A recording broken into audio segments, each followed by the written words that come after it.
Yeah. Para ni sa mga igsoon na to sa General Santos City,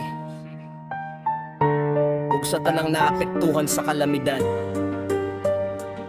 magkahiusa ta, mag-ampo ta, kayang paglaong buhi gihapon. Yeah.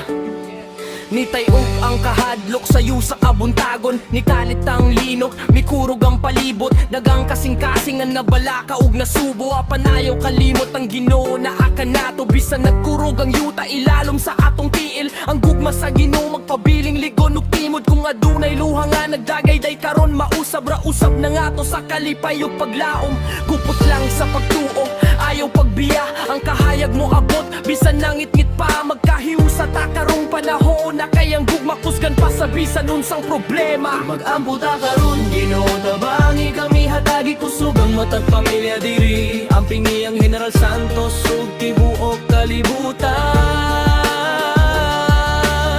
ipadala ang kalinaw ug panalangin kanunay, bisan unsa ka kusog ang pagsulay mo abot, dili mapalong ang paglaom sa among dugan, kayang Ginoo mo kusog ug kapadulngan, magpabilin kaming lig-on ang pusa.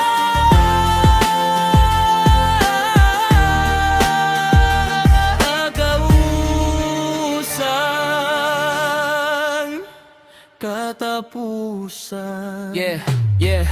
Tabangan nato ang silingan nga nang inahanglan, kamot sa kamot magtinabangay sa kalisdanan, dili panahon sa pagbulag kundi paghiusa, kaysa panaghiusa makitang tinuod nga kusog sa matag bata nga nahadlo og naghilak, hatagan nato sila og paglaom nga hayag sa matag ginikanan nga nabalaka sa pamilya, ang atong gugma mahimong kahupayan nila. Ginoo paminawa ang among pag-ampo, iligtas ang katawan sa tanang peligro, panalipdi ang mga kabataan ug mga tigulang ug ihatag ang kalinaw sa matag panimalay, para sa Mindanao, para sa Pilipinas, para sa tibuok kalibutan nga nang inahanglan ug kahayag ang gugma ug pagtuo among ipadayon, hangtod ang kalinaw mo kabat sa matag nasod.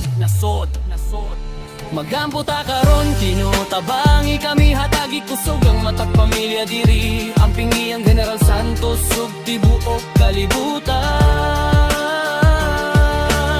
ipadala ang kalinaw ug panalangin kanunay, bisan unsa ka